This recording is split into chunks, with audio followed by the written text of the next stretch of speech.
Assalamualaikum warahmatullahi wabarakatuh. Salam sejahtera bagi kita semua.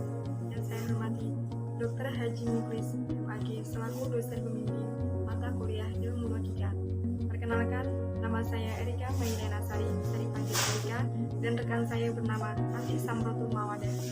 Kami dari program studi Ilmu Tafsir mahasiswa semester 1. Di sini kami akan presentasikan hasil kerja kelompok kami dengan tema silogisme.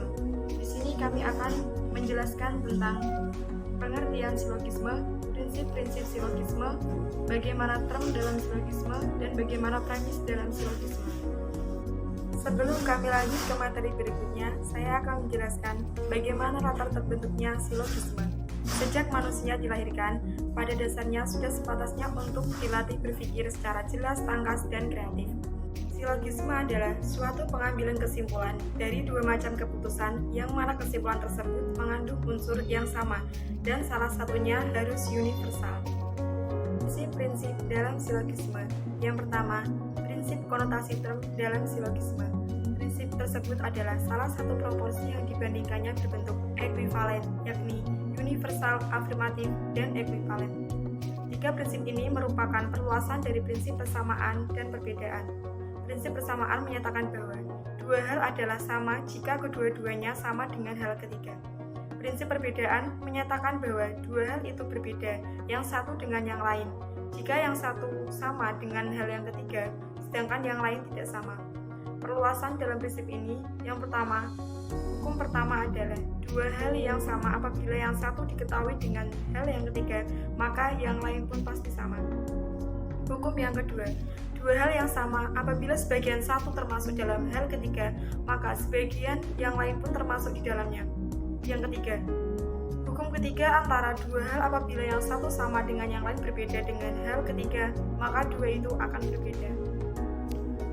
Kelanjutan dari prinsip-prinsip silogisme yang kedua, yaitu prinsip junktasi term dalam silogisme.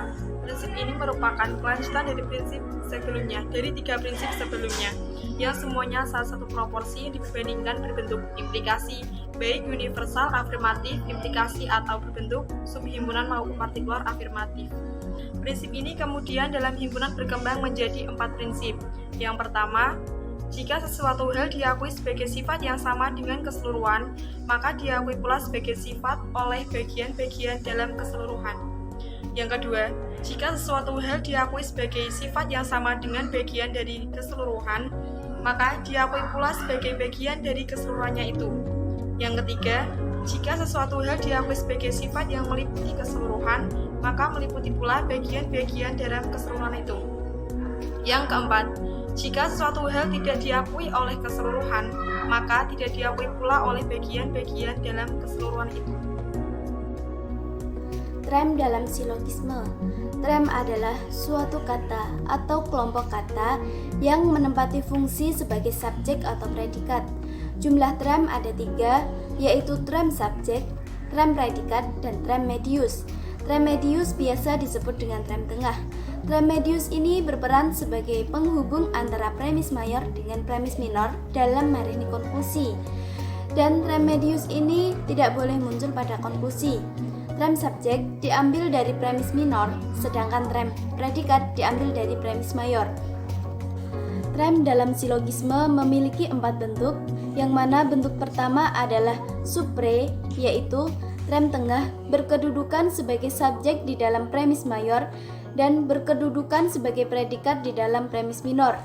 Bentuk kedua, bispre, yaitu trem tengah berkedudukan sebagai predikat baik di dalam premis mayor maupun di dalam premis minor. Bentuk ketiga, bisub, yaitu trem tengah berkedudukan sebagai subjek baik di dalam premis mayor maupun di dalam premis minor. Bentuk terakhir yaitu bentuk keempat, trisub, yaitu trem tengah berkedudukan sebagai predikat di dalam premis mayor dan berkedudukan sebagai subjek di dalam premis minor. Selanjutnya, kita akan membahas tentang premis dalam silogisme. Premis adalah proposisi yang berfungsi sebagai dasar pemikiran untuk penarikan kesimpulan. Premis ini dibedakan menjadi 2, yaitu premis mayor dan premis minor. Syarat khusus, Premis mayor harus universal. Premis minor kualitasnya harus berbeda dengan premis mayornya. Adapun cara menentukan premis mayor atau premis minor yaitu ada 3 cara.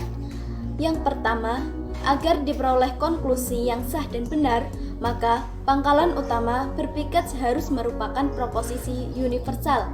Kedua, pangkalan khusus tidak harus partikular atau singular, bisa juga proposisi universal. Yang terakhir, pangkalan khusus bisa menyatakan suatu permasalahan yang berbeda dari pangkalan utama dan dapat merupakan kenyataan yang lebih khusus dari permasalahan umumnya. Dari PPT di atas dapat kami simpulkan bahwa silogisme mengajarkan pada kita merumuskan, menggolongkan pikiran, sehingga kita dapat melihat hubungannya dengan mudah berpikir, tertib, jelas, dan tajam. Proses pemikiran tersebut mengikuti pola silogisme jauh lebih sering daripada yang kita duga. Sarannya adalah proses berpikir akan lebih terbantu dengan adanya silogisme, sehingga kita lebih paham dalam segala hal yang menyangkut suatu penyimpulan tertentu dalam hal penelitian ataupun ilmiah. Baik, demikian adalah hasil presentasi dari kelompok kami. Apabila ada yang ingin ditanyakan, kalian bisa tulis di kolom komentar. Apabila ada kesalahan kata, salah penulisan kata, kami mohon maaf yang sebesar-besarnya. Jangan lupa Like, comment, and subscribe. Wassalamualaikum warahmatullahi wabarakatuh. Terima kasih.